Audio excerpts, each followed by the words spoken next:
नमस्कार, आदाब, सत श्री अकाल, जय भीम, जोहार। मेरा नाम है नवीन कुमार। 100 करोड़ रुपए की जमीन 1 रुपए में, जी हां, 1 रुपए में बिहार की सरकार ने बिहार की मेहनत कश गरीब जनता की पॉकेटमारी करके ये कमाल किया है। कहानी ऐसी है कि आप दहल जाएंगे। लेकिन आगे बढ़ने से पहले एक जरूरी सवाल, बिहार के मुख्यमंत्री ये कर कैसे लेते हैं? तो सबसे पहले तो नरेंद्र मोदी के नेतृत्व वाली डबल इंजन की सरकार को बधाई दे दीजिए। स्वतंत्र भारत के इतिहास में पहली बार मुर्दा टैक्स लगाया गया। जी हां, मुर्दा टैक्स। अगर जलना है तो आपको पैसा भरना होगा। आपको अजीब लग रहा होगा, लेकिन जमीन और दौलत की भूख में खुद को सनातनी कहने वाली सरकार ने अंतिम संस्कार को भी कमाई का जरिया बना डाला है। और इसकी शुरुआत हुई है बुद्ध के बिहार से।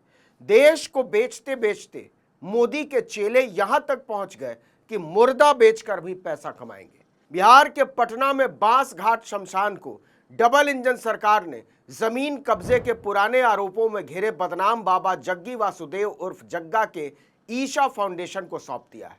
लूट खसोट की इंतहा यह है कि इसे खुद बिहार सरकार ने 89 करोड़ रुपए की लागत से तैयार किया था। पटना नगर निगम और बुडको मिलकर ठीक ठाक तरीके से इसका संचालन भी कर रहे थे, और अचानक खबर आती है कि इसे जग्गी वासुदेव उर्फ जग्गा को दे दिया गया है। 2 महीने पहले पटना नगर निगम और खुद को सदगुरु कहने वाले जग्गी वासुदेव उर्फ जग्गा के ईशा फाउंडेशन की यूनिट ईशा आउटरीच के बीच एक मेमोरेंडम ऑफ अंडरस्टैंडिंग यानी MOU पर हस्ताक्षर हुए।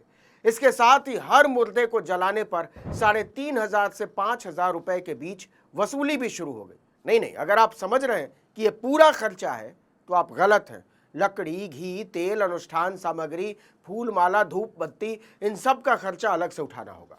3,500 रुपए की वसूली की इजाजत तो जग्गा के फाउंडेशन को मोदी के डबल इंजन ने केवल इस बात के लिए दी है कि मुर्दे को भी जलने में मजा आए और रिश्तेदारों को जलाने में भी मजा आए।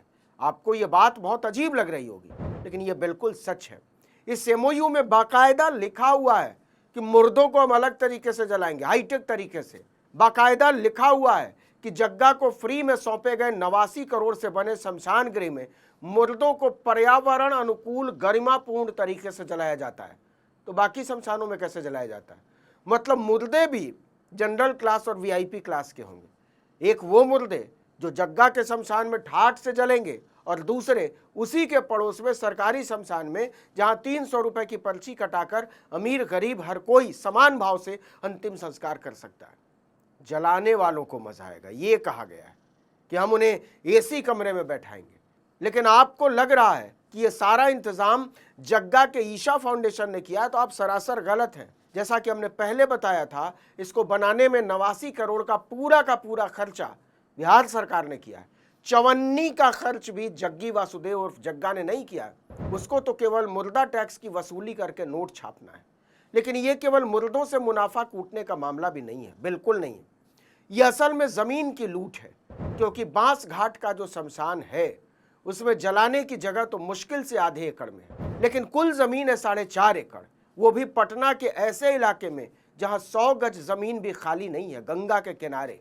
ईशा फाउंडेशन को सैकड़ों करोड़ रुपए की यह जमीन फ्री में मिल गई है। जग्गा नाक भी रगड़ लेना तो पटना में इतनी जमीन उसे नहीं मिल सकती। यहां से वो अपनी धूर्तता और पाखंड का धंधा खूब मजे में चला सकता है। वैसे भी उसे उत्तर भारत में पैर पसारने के लिए ऐसी बहुत सारी जमीन की जरूरत है, और बिहार की डबल इंजन की सरकार उसकी जमीन की इस भूख को शांत करने में बिहारियों की जेब और कलेजा दोनों कटार से काट रही है। सम्राट चौधरी जब से मुख्यमंत्री बने हैं, वो लगातार ईशा फाउंडेशन पर मेहरबानियों की बरसात कर रहे हैं, और यह सम्राट चौधरी के स्तर पर हो नहीं सकता।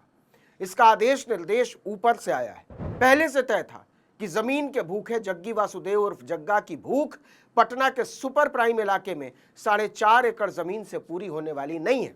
इसीलिए पटना नगर निगम की मेहरबानियों के बाद बिहार सरकार ने भी ईशा फाउंडेशन पर जमीन लुटाने की तैयारी कर डाली है। बिहार कैबिनेट ने मुंगेर जिले के तारापुर में प्रसिद्ध तेलडीहा मंदिर के पास 15 एकड़ जमीन ईशा फाउंडेशन को सिर्फ 1 रुपए की दर से 99 साल की लीज पर देने का फैसला किया है। अब जरा बिहार की डबल इंजन सरकार की जनता से मक्कारी देखिए। उसके पास स्कूल के लिए जमीन नहीं है, कॉलेज के लिए जमीन नहीं है। गया में हर साल पिंडदान के समय पूरा का पूरा गया कॉलेज कैंपस धर्मशाले में बदल दिया जाता है। महीनों महीनों पढ़ाई लिखाई ठप रहती है, हॉस्टल में रहने वाली लड़कियां तक परेशान रहती हैं। इसके लिए जमीन नहीं है, लेकिन जग्गा के लिए जमीन ही जमीन है। हाँ, तो मैं जनता से बिहार सरकार की मक्कारी की बात कर रहा था। जग्गी वासुदेव उर्फ जग्गा चाहता तो बिहार के किसी भी इलाके में इतनी जमीन बाजार भाव से खरीद सकता था, लेकिन वो नहीं खरीदता। जग्गा पर लुटाने के लिए बिहार सरकार अपनी गरीब जनता की जेब काटती है, उसकी जमीन छीनती है। जी हां, इसी साल 2026 में ही बिहार सरकार ने 2,64,00,000 रुपए खर्च करके इस जमीन का अधिग्रहण किया था। मतलब पहले से तय था कि सरकार जग्गा पर फ्री में जमीन लुटाने वाली है, और अगर जग्गा को ही यह जमीन देनी थी तो सरकार इसकी नीलामी कर सकती थी। जो सबसे ऊंची बोली लगाता उसे दे देती, लैंड यूज तय कर देती। लेकिन मुफ्तखोर जग्गा को सारी चीजें मुफ्त में चाहिए, और जब जनता की चुनी हुई सरकार ही उसके लिए जनता की जेब काटने पर आमादा हो तो रोक कौन लेगा? जमीन छीनने पर आमादा हो तो रोक कौन लेगा? आज इस जमीन की कीमत कम से कम 100 करोड़ रुपए बताई जाती है। सरकार वो ईशा फाउंडेशन को 1 रुपए में दे रही है, और ईशा फाउंडेशन इस जमीन पर करेगा क्या? स्कूल चलाएगा? नहीं साहब। कॉलेज चलाएगा? ना ना ना। इस जमीन पर ईशा फाउंडेशन योग और आध्यात्मिक केंद्र बनाएगा। सांस लो सांस छोड़ो, सांस लो सांस छोड़ो। जो इंतहा है वो ये कि तारापुर की जो जमीन सरकार ईशा फाउंडेशन को देने जा रही है वो मुंगेर जिले में पड़ती है। इसी मुंगेर में देश का बल्कि दुनिया का सबसे पुराना और प्रतिष्ठित योग विद्यालय है। पूरे संसार से लोग यहां योग सीखने आते हैं। ये सम्राट चौधरी मुख्यमंत्री, उनका भी गृह जिला है। उन्होंने बिहार के योग विद्यालय को विस्तार के लिए जगह जमीन सुविधा नहीं दी ना। किसको दी? तमिलनाडु के ईशा फाउंडेशन को। जब तमिलनाडु में बिहार के मजदूरों और बच्चों को पीटा जा रहा था तो पता कर लीजिए ईशा फाउंडेशन और जग्गी वासुदेव ने एक शब्द भी बोला हो। और सुनिए, तारापुर के तेलडीहा मंदिर में पर्यटन के विकास के लिए बिहार सरकार लगभग 5.25 करोड़ रुपए खर्च करने वाली है। मतलब इस प्रसाद का बड़ा हिस्सा भी ईशा फाउंडेशन को मिलेगा ही मिलेगा। कोई नहीं जानता कि तमिलनाडु के ईशा फाउंडेशन पर बिहार सरकार की इस मेहरबानी की वजह क्या है। ईशा फाउंडेशन को बिहार के मुर्दों से लेकर जिंदा लोगों तक से वसूली का लाइसेंस किस बात के लिए? इस वीडियो में इतना ही। लेकिन अगर आपने आर्टिकल 19 इंडिया को अब तक सब्सक्राइब नहीं किया तो फौरन कर लीजिए, बेल आइकॉन दबाइए, घंटी जैसी आकृति, लाइक कीजिए और कमेंट करके बताइए हमारा वीडियो आपको कैसा लगा। हमारा ट्विटर हैंडल है article19_India और मेरा ट्विटर हैंडल है नवीन जर्नलिस्ट। नमस्कार।